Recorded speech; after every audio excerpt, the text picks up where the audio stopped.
Hello guys, welcome back to my YouTube channel tier 3 guy. तो आज हम interview का एक बहुत ही इंपॉर्टेंट क्वेश्चन देखेंगे जिसमें लोग काफ़ी ज़्यादा गलती करते हैं। ये फैंग में बहुत ज़्यादा पूछा जाता है ये क्वेश्चन, ठीक है। तो आइए क्वेश्चन पढ़ते हैं। क्वेश्चन है वैलिड पैरेंथेसिस, ठीक है। वैलिड पैरेंथेसिस क्या है, क्वेश्चन पढ़ते हैं। Given a string S containing just the characters brackets and determine if the input is string is valid, ठीक है। तो ये बोल रहा है कि हमारे पास कैरेक्टर्स दिए होंगे जो कि बस यही होगी, या तो मतलब इन छः में से कोई एक होगा, हमेशा कोई ना कोई कैरेक्टर, ठीक है। अब क्या बोल रहा है कि open brackets must be close by the same type of brackets, open brackets must be close in correct order and every close bracket as a corresponding open bracket of the same time, ठीक है guys. तो ये हम देख सकते हैं कि जो पहला और तीसरा पॉइंट है वो क्या बोल रहा है कि अगर ओपन ब्रैकेट मेरा ये है, पैरेंथेसिस है, तो उसका क्लोज ब्रैकेट भी पैरेंथेसिस होगा। थर्ड पॉइंट भी यही है कि अगर मेरा क्लोज ब्रैकेट पैरेंथेसिस है तो ओपन ब्रैकेट भी पैरेंथेसिस होना चाहिए, ठीक है। सिमिलरली लाइक अगर मेरा ओपन ब्रैकेट अगर करली है तो क्लोजिंग ब्रैकेट भी उसका करली ही होगा, ठीक है। अब सेकंड पॉइंट क्या कह रहा है, सेकंड पॉइंट ये कह रहा है कि open brackets must be close in correct order, ठीक है। तो आप देखो कि अगर सबसे पहले मेरा ये ओपन हो रहा है, ठीक है, उसके बाद मेरा करली ब्रैकेट ओपन हो रहा है, उसके बाद मेरा स्क्वायर ब्रैकेट ओपन हो रहा है, लेट्स से, ठीक है, एग्जांपल लेते हैं। तो हम ऐसा नहीं कर सकते ना कि पहले करली बंद कर दें और फिर स्क्वायर बंद करें, क्योंकि ये वैलिड सीक्वेंस नहीं होगा। तो हमें क्या करना है कि सबसे पहले क्या बंद होगा, स्क्वायर बंद होगा, स्क्वायर के बाद बंद होगा करली और उसके बाद होगा पैरेंथेसिस।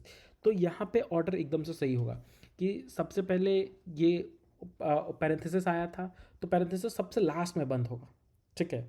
उसके बाद करली आया था तो करली सेकेंड लास्ट में बंद होगा, और लास्ट में अगर स्क्वायर आया है तो लास्ट में मतलब सबसे पहले कौन बंद होगा, स्क्वायर बंद होगा, ठीक है। आई होप ये क्वेश्चन क्लियर होगा आपको। तो इसका अप्रोच कैसे होगा, तो अगर हम देखें ध्यान से तो हमें क्या समझ आ रहा है कि हम एक एग्ज़ाम्पल उठा लेते हैं लेट्स से, ठीक है, कि ये एग्ज़ाम्पल हमने उठा लिया यहाँ से और यहाँ कर देते हैं पेस्ट, ठीक है। तो अब देखते हैं, अगर हमें कोई ओपनिंग ब्रैकेट मिला, लेट्स से कि ये सबसे पहले मिला हमें, ठीक है। तो ये जैसे ही हमें मिला तो हमने क्या करा, हमने इसको देखा कि ठीक है ये ओपन ब्रैकेट है। तो अब हमें क्या करना चाहिए, हमें वेट करना होगा कि जब तक इसका क्लोजिंग ना आ जाए, ठीक है। अब इसके बाद देखते हैं हम, इसका क्लोजिंग भी आ गया, तो क्या मेरी स्ट्रिंग यहाँ तक वैलिड हो गई, हाँ स्ट्रिंग यहाँ तक तो मेरी वैलिड हो गई, तो यहाँ तक तो मेरी स्ट्रिंग वैलिड हो गई, ठीक है, ये ट्रू हो गया। तो अब मैं क्या इसको इग्नोर कर सकता हूँ, अगर मुझे स्टार्टिंग से पता है कि स्टार्टिंग से यहाँ तक वैलिड है तो क्या मैं इसको चुपचाप इग्नोर कर सकता हूँ, कर सकता हूँ, क्योंकि अब मेरा जो आंसर है वो जो बचा हुआ स्ट्रिंग है उस पर डिपेंड करेगा कि अगर बचा हुआ स्ट्रिंग वैलिड है तो मेरा आंसर वैलिड होगा, अगर बचा हुआ स्ट्रिंग वैलिड नहीं है तो हमारा आंसर इनवैलिड होगा, ठीक है। तो वैसे ही अब क्या हुआ कि यहाँ पे पहले स्क्वायर ब्रैकेट आएगा फिर स्क्वायर का क्लोजिंग आएगा, तो ये भी वैलिड है, तो हम इसको क्या करेंगे, इसको वैलिड के साइड शिफ्ट कर दे रहे हैं और ये बच गया आखिरी चेक करने के लिए। फिर हमें आया कर्ली ब्रैकेट आया, फिर कर्ली ब्रैकेट भी बंद हो जाएगा। तो देखा जाए तो ये पूरा स्ट्रिंग वैलिड था हमारा, तो इसलिए हम यहाँ पर रिटर्न कर देंगे ट्रू कि हाँ ये हमारा स्ट्रिंग वैलिड है, ठीक है।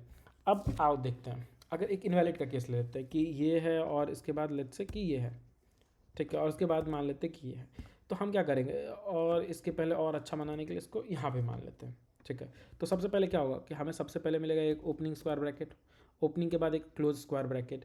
तो जैसे ही एक ओपनिंग स्क्वायर ब्रैकेट के बाद, मतलब मुझे पता है कि अभी जो पिछला एलिमेंट मुझे मिला था वो ओपनिंग स्क्वायर ब्रैकेट है और जो करंट एलिमेंट मुझे मिला है क्लोज स्क्वायर ब्रैकेट है। तो मुझे क्या करना चाहिए, वो ओपनिंग स्क्वायर ब्रैकेट हटा देना चाहिए इस क्लोज को मिला के, ठीक है। सेम चीज़ होगा कि अगर मुझे एक क्लोजिंग पैरेंथेसिस मिला अभी करेंट, तो मुझे क्या देखना चाहिए कि इसके जस्ट पहले मुझे क्या मिला था। अगर इसके जस्ट पहले मुझे ओपनिंग पैरेंथेसिस मिला था तो इसका मतलब हाँ मेरा सीक्वेंस एकदम सही जा रहा है, ये ओपनिंग जो पहले मिला हुआ था और अभी जो करंट क्लोजिंग मिला हुआ है वो दोनों मिलके एक वैलिड सबस्ट्रिंग बनेंगे, तो हम इसको इग्नोर कर सकते हैं, ठीक है। सेम चीज़ क्या करेंगे हम कर्ली ब्रेसेस के लिए करेंगे, ठीक है। तो हमें यहाँ से एक चीज़ क्या समझ आई कि हमें जिस टाइप का अगर क्लोजिंग ब्रैकेट मिल रहा है तो इसके पहले जस्ट उसी टाइप का हमें एक ब्रैकेट ओपनिंग का भी मिलना चाहिए, ठीक है। अगर हमें करली मिला हुआ था तो उसके जस्ट पहले हमें एक करली का ही ओपनिंग मिलना चाहिए। अगर एक पैरेंथेसिस ओपनिंग मिला मतलब क्लोजिंग मिला हुआ है तो इसके जस्ट पहले हमें क्या मिलना चाहिए, एक ओपनिंग का पैरेंथेसिस मिलना चाहिए। तो फ्रेंड्स आप ऐसा देखो कि अगर हम जैसे स्टार्टिंग से मूव करते जा रहे हैं ना, ठीक है, मान के चलते कि हमें 3 ऐसे ओपनिंग मिल गए, ठीक है।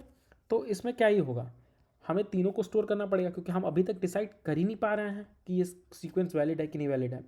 तो इससे हमें क्या समझ आया कि अगर ओपनिंग मिलते जा रहा है तो हमें उनको स्टोर करना पड़ेगा, ठीक है।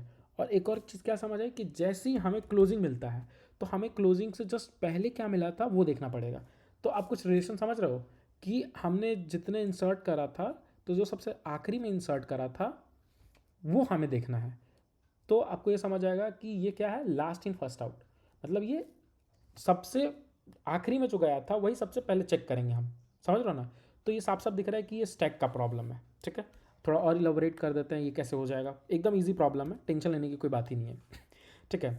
तो आप ऐसे समझो कि पहले एक हमारे पास एम्प्टी स्टैक है, ठीक है। और लेट्स से कि हम एक एग्जांपल ले लेते हैं बस समझने के लिए, और इसके अंदर हो गया ये एकदम वैलिड सीक्वेंस है, ठीक है।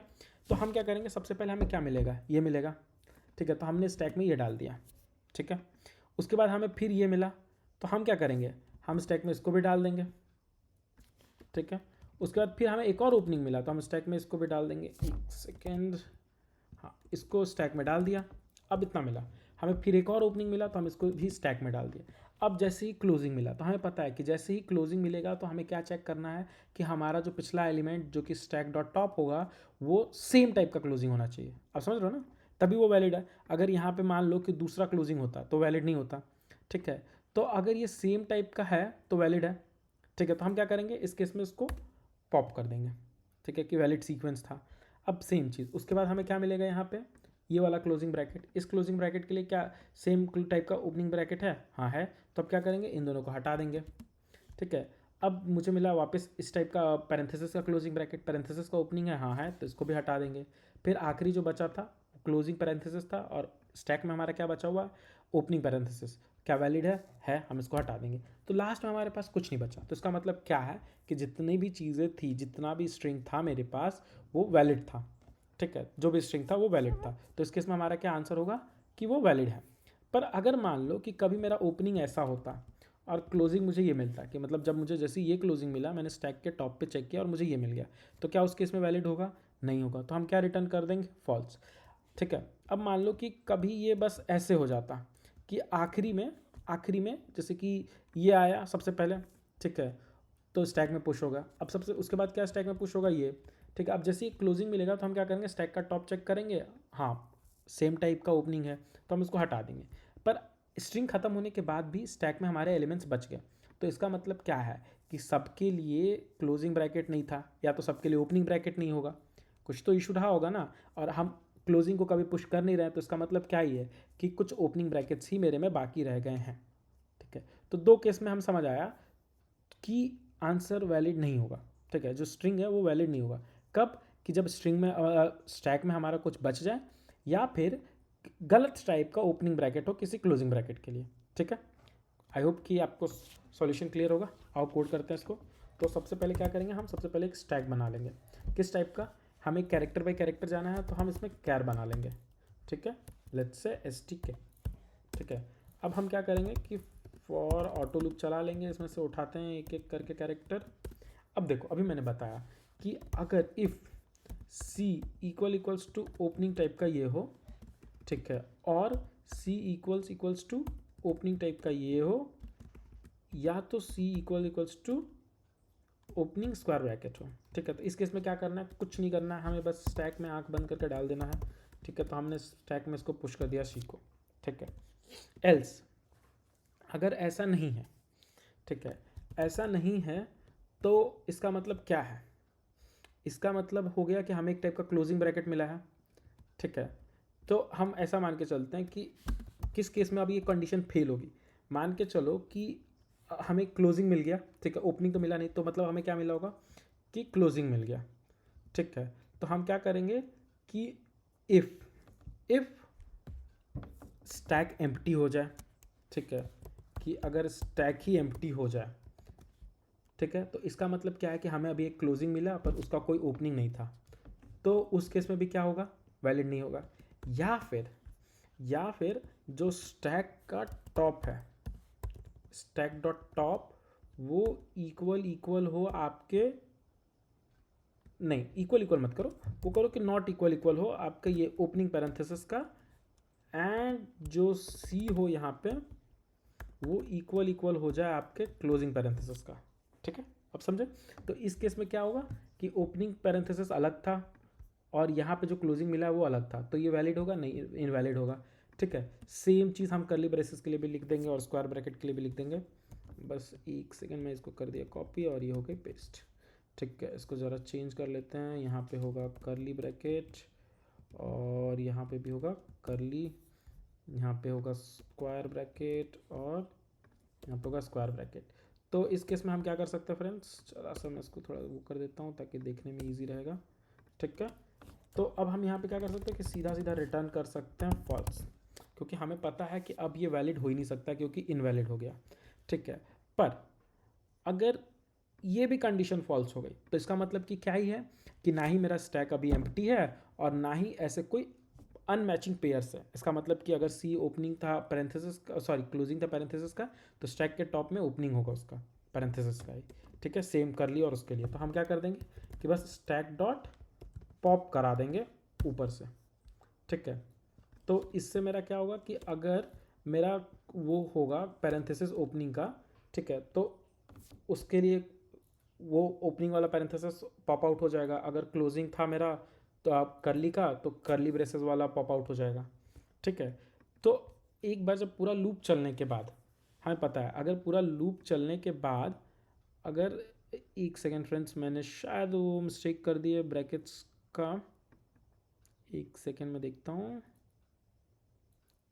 ओके, यहाँ पे इसकी ब्रैकेट मिसिंग है और यहाँ पे इसकी ब्रैकेट भी मिसिंग है। आई होप अब सही हो गया होगा। हाँ कूल, अब सही है। ठीक है, तो अब इस लूप के बाद अगर स्टैक में कुछ बाकी रह गया तो इसका मतलब क्या है, हमारा आंसर गलत हो गया।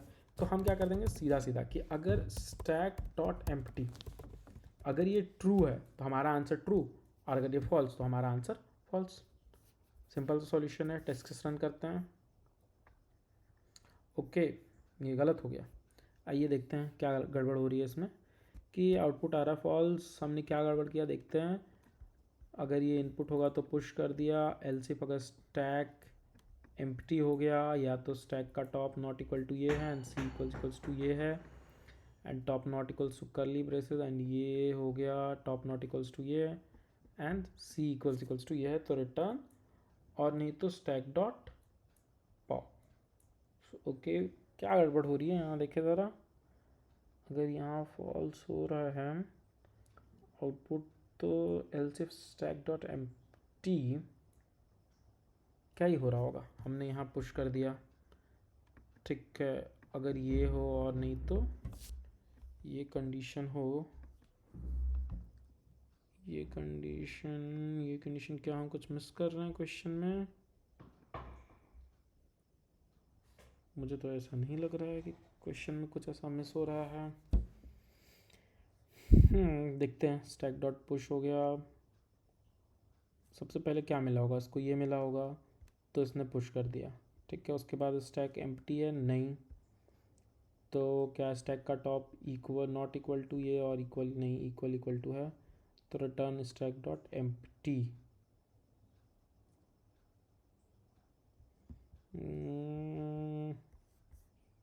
क्यों गलत हो रहा है ये।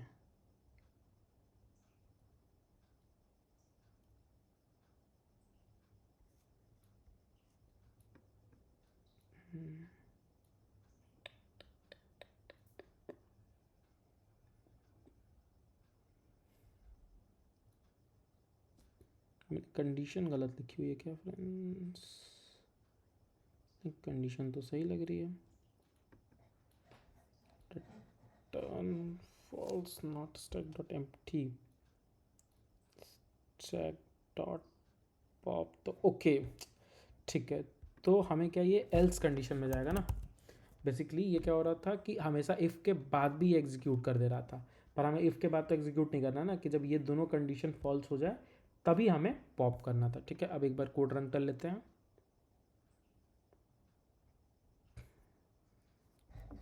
परफेक्ट, सैम्पल भी पास करने की कोई ज़रूरत नहीं है, एक बार हम सीधा सीधा सबमिट करके देख लेते हैं। ठीक है, हो गया गाइस, आपने देख लिया। तो हमने इसमें इसका टाइम कॉम्प्लेक्सिटी की बात कर लेते हैं एक बारी। ये हमने बस एक बार लूप चलाया है और तो इसके अंदर कोई नेस्टेड लूप जैसा है नहीं, तो इसकी टाइम कॉम्प्लेक्सिटी हो गई बिग O ऑफ n। और हम कैरेक्टर से स्टोर करने के लिए एक स्टैक बनाया है, तो वर्स्ट केस में इसकी स्पेस कॉम्प्लेक्सिटी भी हो जाएगी बिग O ऑफ n। ठीक है गाइस, तो ऐसी ही इंटरव्यू क्वेश्चंस के लिए हमारे चैनल को सब्सक्राइब कर ले, फॉलो कर ले और अपने दोस्तों के साथ शेयर करें। Thank you.